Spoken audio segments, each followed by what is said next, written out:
Classic Tales. Level 4. Sleeping Beauty. Retold by Sue Arango. Read by Rick Adamson. Published and copyright Oxford University Press, 2011.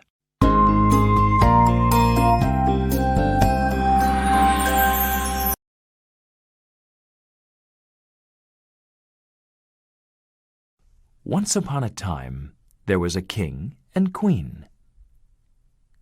They lived in a big castle.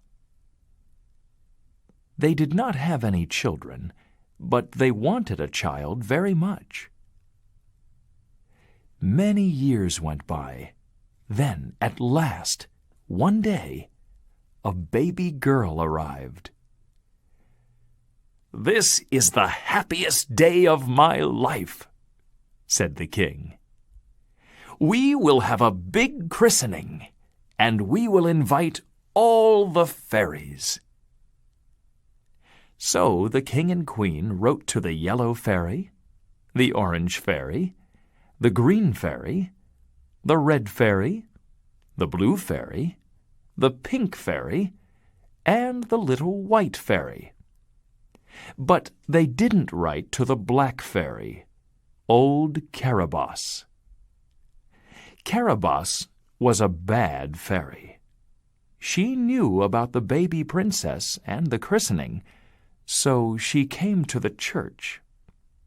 And when she saw all the other fairies there, she was very angry. "Why didn't the king and queen invite me to the christening?" she said.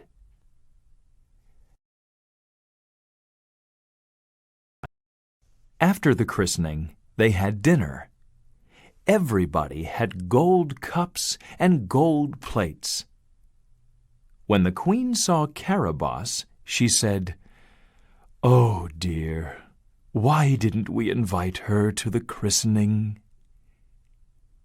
She smiled at Carabosse and said, "I am very sorry. Please sit down with us now and have dinner." The king told his servants, "Bring another chair, another cup, and another plate." But there were no more gold cups and plates. So the servants gave Carabosse a silver cup and a silver plate. "What?" said Carabosse. "No gold for me?" After that, she was more angry. After dinner, the fairies gave their presents to the baby princess. The fairies' presents were magic presents. "The princess will be happy," said the yellow fairy. "and strong," said the orange fairy. "She will be beautiful," said the blue fairy. "and kind," said the green fairy. The red fairy said, "She will have many friends." But the little white fairy didn't say anything. She looked at Carabosse. "Old Carabosse is going to say something nasty," she thought. "I must speak after her. Then perhaps I can do some good." So the little white fairy hid behind a curtain.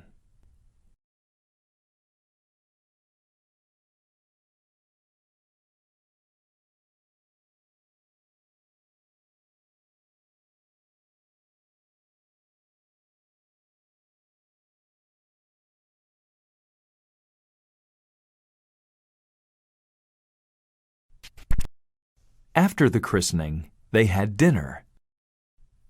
Then Carabosse slowly stood up.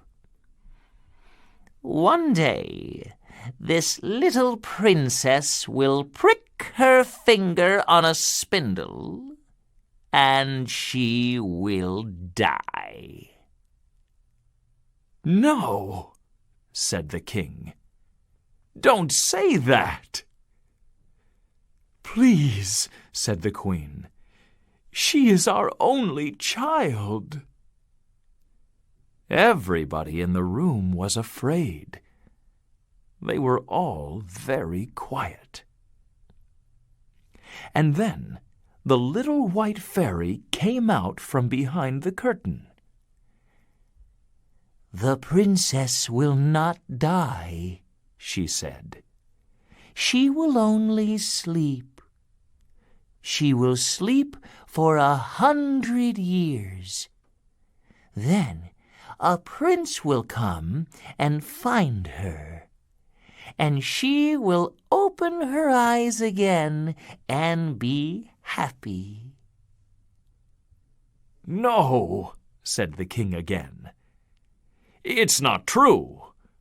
The princess will not prick her finger on a spindle, because there will not be any spindles."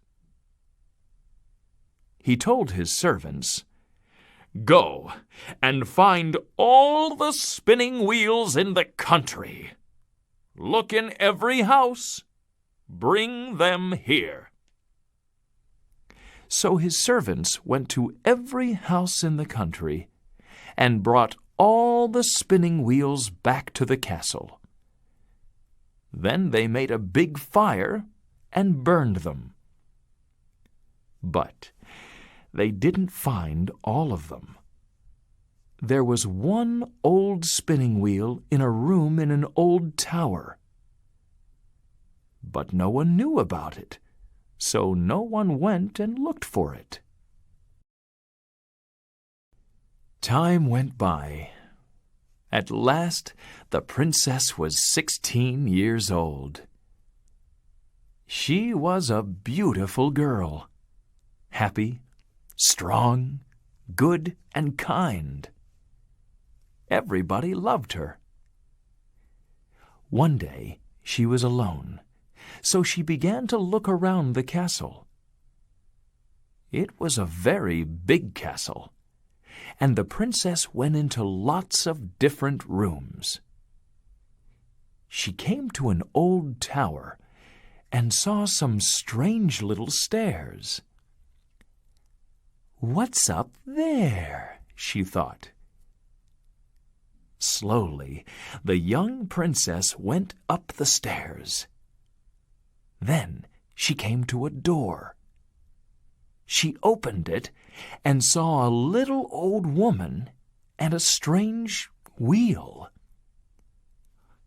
"Hello," said the princess. "What are you doing? And what is that strange wheel?" "It's a spinning wheel, my dear," answered the old woman. "Would you like to see it? Come closer and look."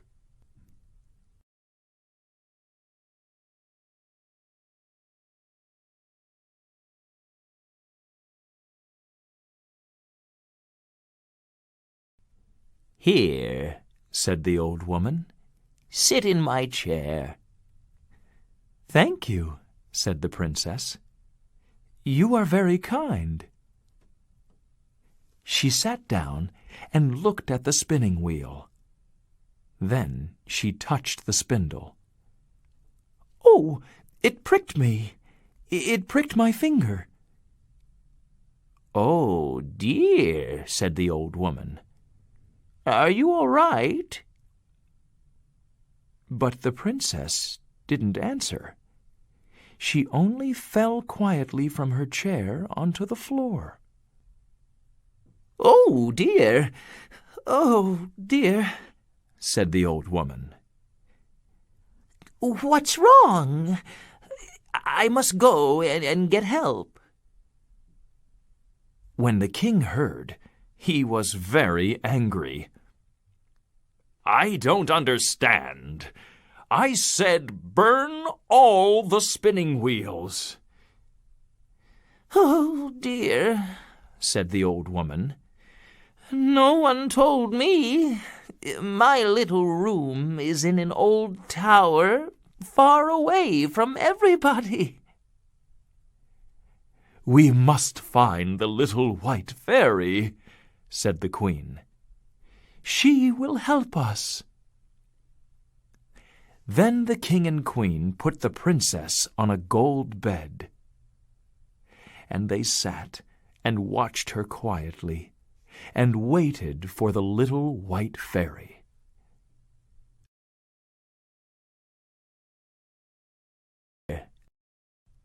When the little white fairy heard about the princess, she flew through the sky in her magic coach.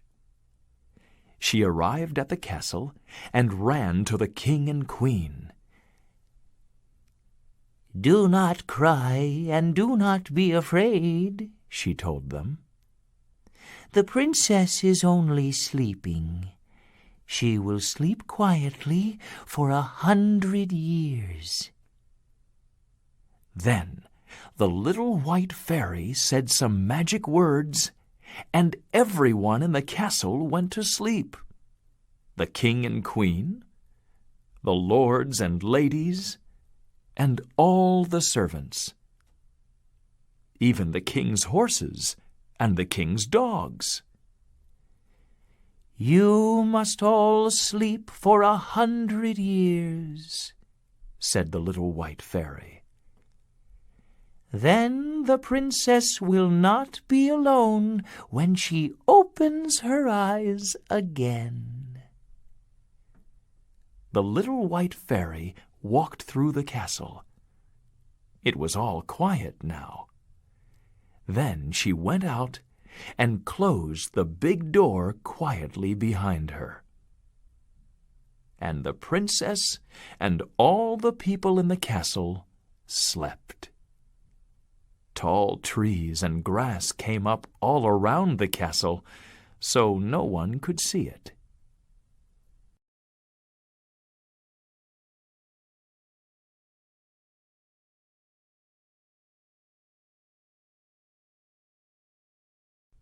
For many years, no one visited the castle. Then, one day, after 100 years, a young prince came with his friends. The prince saw the forest of tall trees, but he also saw the towers of the castle far away. There was an old man on the road by the forest. "What are those towers in the forest?" asked the prince. "Is it a castle?" "Yes," said the old man. "But no one goes there. Some people say that it's a witch's castle. But others say that a beautiful princess sleeps there, on a gold bed." "A princess," said the prince, "on a gold bed. I want to go up there and see." "But you can't go through the forest," said the old man. "Oh, yes, I can," said the prince.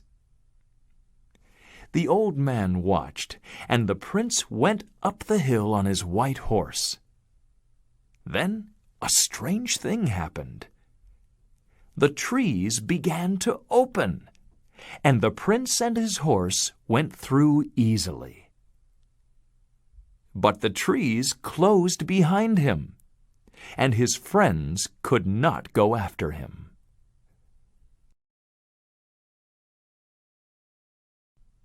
So the prince went on alone and found the castle. "This is a strange castle," he said. "Everybody is sleeping, and they are all wearing strange clothes. People wore clothes like these 100 years ago." "Hello!" he called. But nobody answered. He was a little afraid and wanted to leave. But then he thought about the princess on her gold bed. He looked for her, but he couldn't find her. Then, at last, upstairs, he opened an old door, and there she was. She slept on a gold bed. Her hair was long, and it was the color of gold. The sun came through the window and fell onto her face. "Oh," said the prince, "she is very beautiful." He looked at her for a long, long time. Then he put his hand on her hand and kissed her. Suddenly, she opened her eyes.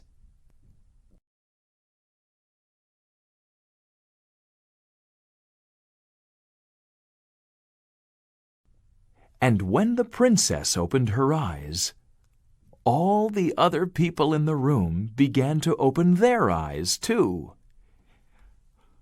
"Will you marry me?" asked the prince.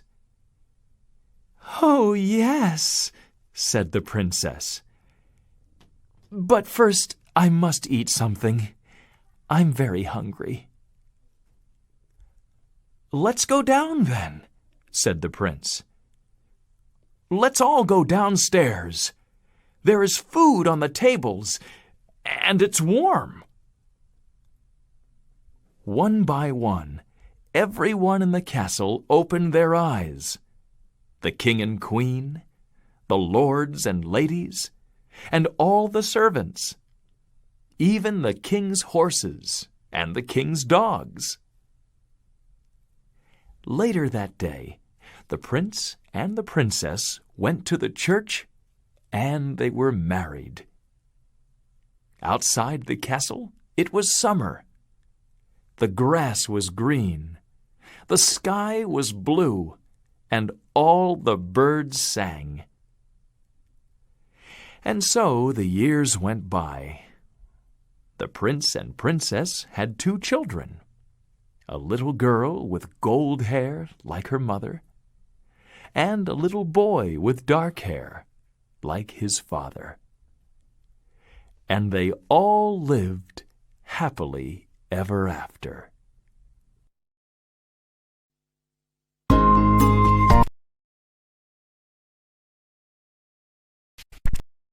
Glossary: alone, burned, castle, christening, church, coach, cups, curtain, fairy, fire, flue, floor, food, forest, gold, grass, hid, invite, kissed,